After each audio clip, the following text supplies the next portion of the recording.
Friends नमस्कार, हरे कृष्णा। मैं Rajesh Verma, chartered accountant, आप सभी का एनजीओ गुरु पुनः स्वागत करता हूं एनजीओ गुरु प्राइवेट लिमिटेड के इस यूट्यूब चैनल में। फ्रेंड्स आज मैं आप लोगों को बताने वाला हूं कि सीएसआर फंडिंग यानी जो कॉरपोरेट से एनजीओ को फंडिंग मिलता है सीएसआर के तहत, उस फंडिंग के लिए कैसे तैयारी करें, कैसे वो फंडिंग आपको मिल पाए।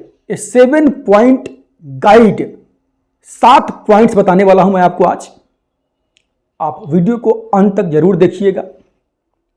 आपने उस 7 पॉइंट्स को प्रॉपर तरीके से समझ के अगर प्रिपेयर किया ना, तो सीएसआर फंडिंग तकरीबन 35,000 करोड़ का एनुअल स्पेंडिंग है कॉर्पोरेट का इंडिया में, उसमें आपके हिस्से आपको मिल जाएंगे, आप फंडिंग ले पाएंगे और आप आगे बढ़ा पाएंगे। तो आप सभी को नमस्कार करके करते हैं वीडियो की शुरुआत।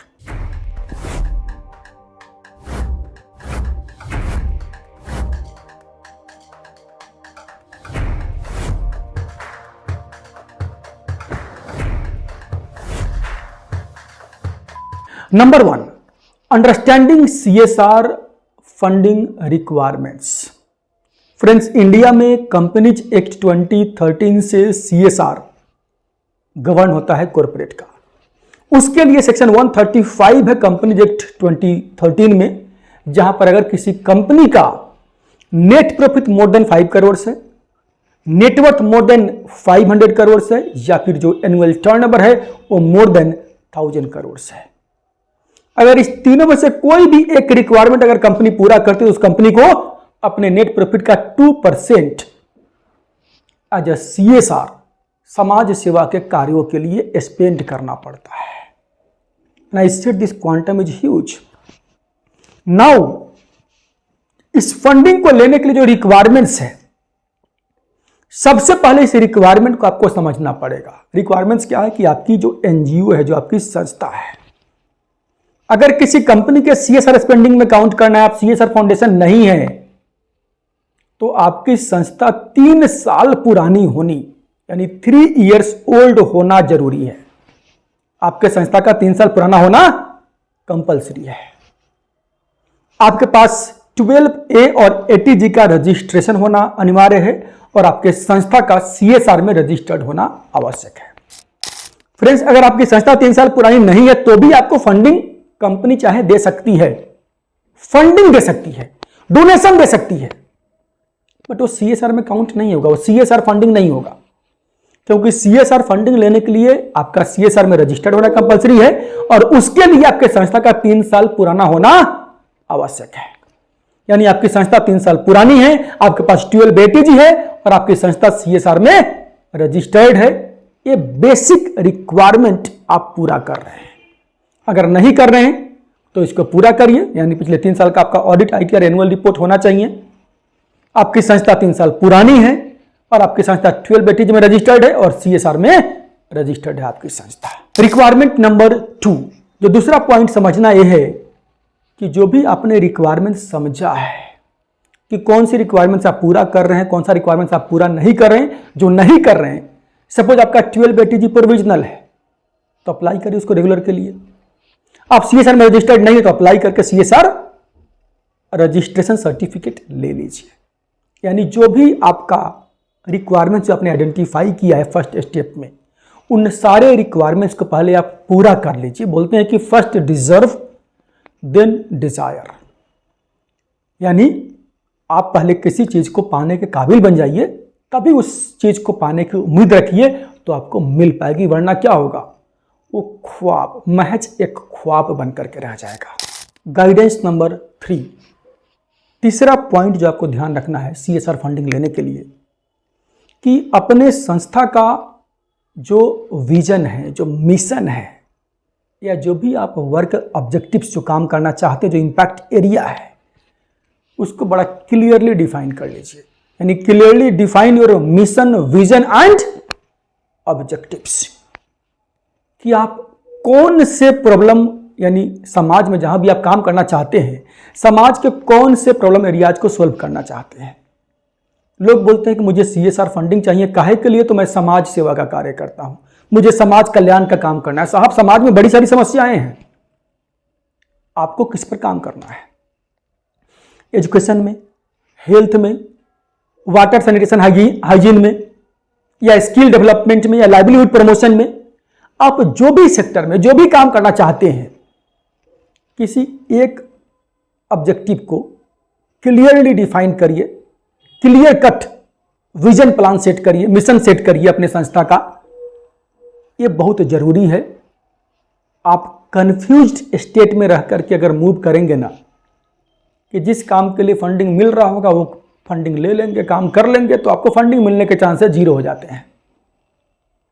आपको डिफाइन करना पड़ेगा, एक्चुअल काम करना है तो, कि आपकी संस्था कौन से सेक्टर में क्या काम करना चाहती है, आपका ऑब्जेक्टिव्स क्या है, उसको बड़ा क्लियरली डिफाइन करिए।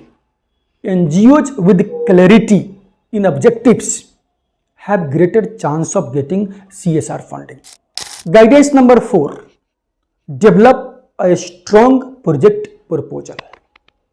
आपने CSR फंडिंग के रिक्वायरमेंट्स को समझ लिया, कंप्लाई कर लिया, आपने अपने संस्था का मिशन, विजन और ऑब्जेक्टिव्स, यानी जो आपका CSR लेने के लिए जो आपका ऑब्जेक्टिव, जो उद्देश्य, जो काम करना चाहते हैं, वो काम डिसाइड कर लिया आपने। तो आपको अब इस पॉइंट पर या तो आप खुद उतना एक्सपर्ट है, आपकी टीम एक्सपर्ट है, या किसी एक्सपर्ट पर्सन, किसी प्रोफेशनल को इन्वॉल्व करके, साथ में आपका इन्वॉल्वमेंट कंपलसरी। ऐसा नहीं कि आप किसी को दे दिया, थर्ड पार्टी को, कंसल्टेंट को बना करके ले लिया प्रपोजल, नहीं चलेगा। आपको खुद इन्वॉल्व होकर के किसी प्रोफेशनल का सपोर्ट लेकर के, यानी प्रोफेशनल तो बनाएंगे ही, लेकिन साथ में आपका इन्वॉल्वमेंट भी कंपलसरी है। तो एक स्ट्रॉन्ग प्रोजेक्ट प्रपोजल आप बनाइए, जो कि आप आगे सबमिट करेंगे कॉर्पोरेट फाउंडेशंस को या कॉर्पोरेट को CSR लेने के लिए। इस प्रोजेक्ट प्रपोजल में आपको क्या ध्यान देना है कि समाज का वो कौन सा प्रॉब्लम जो आपने आइडेंटिफाई किया, जिसको आप सोल्व करना चाहते हैं, उस प्रॉब्लम को सोल्व कैसे करेंगे, सॉल्यूशन क्या है आपके पास, और आपके सॉल्यूशन से इंपैक्ट क्या आने वाला है, समाज पर प्रभाव क्या पड़ेगा, बदलाव कैसे आएगा, समाज को समस्या कैसे खत्म होगी। और ये तो हो गया आपका जो काम करने वाले हैं आप। कौन बेनिफिशियरीज होंगे, टारगेट बेनिफिशियरीज कौन होंगे, टारगेट जो आपका एरिया है, जो लोकेशन है, कहां पर काम करेंगे, साथ में बजट आउटलाइन कि पूरे काम को करने के लिए क्या खर्चा आने वाला है, क्या आपका एक्सपेंसेज होगा, आपका टाइमलाइन क्या होगा, ये सब कुछ बड़ा क्लियरली प्रोफेशनल तरीके से ड्राफ्ट करिए और एक स्ट्रॉन्ग प्रोजेक्ट प्रपोजल बनाइए, जो भी काम आप करना चाहते हैं उस काम के लिए। Guidance number 5, identify suitable corporate partner and build relationship and networking with them. Friends, आपको क्या करना है, आपने CSR के रिक्वायरमेंट्स पूरा कर लिए, ऑब्जेक्टिव्स डिसाइड कर लिया, प्रोजेक्ट प्रपोजल बना लिया आपने, प्रपोजल आपके पास है। लेकिन उस प्रोजेक्ट प्रपोजल को अप्लाई किसके पास करें? थाउजेंड्स ऑफ कॉर्पोरेट है, थाउजेंड्स ऑफ कंपनियां हैं जो लोग CSR स्पेंडिंग के लिमिट में आती है, CSR फंड देती है NGOs को। क्या आप सबके पास अप्लाई करना शुरू कर देंगे? नहीं।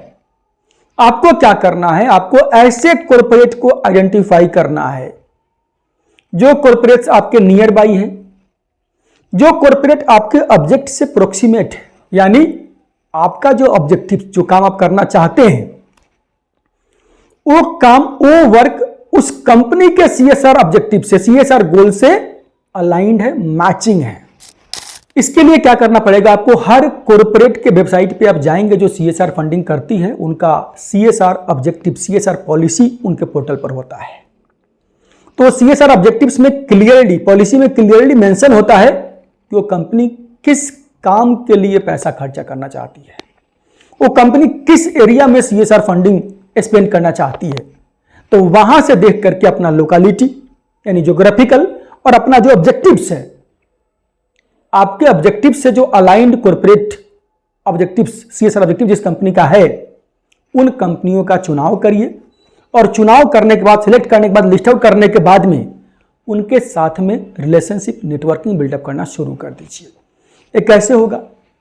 जो आपके संस्था के प्रोग्राम्स है, उन प्रोग्राम्स में उन कॉर्पोरेट्स को इनवाइट करिए अपने यहां, वहां के सीएसआर मैनेजर्स को, वहां के डायरेक्टर्स को इनवाइट करिए, उनको लेटर्स भेजना शुरू करिए, उनके साथ मिलना शुरू करिए, उनके ट्विटर पर, उनके लिंक्डइन पर, उनके इंस्टाग्राम पे, जहां भी जो सोशल नेटवर्किंग, सोशल मीडिया वाले जो पेजेज है, वहां पर जा करके उनके काम की तारीफ करना शुरू करिए। तारीफ करेंगे, बार बार करेंगे, तो उनका ध्यान आपकी तरफ जरूर जाएगा।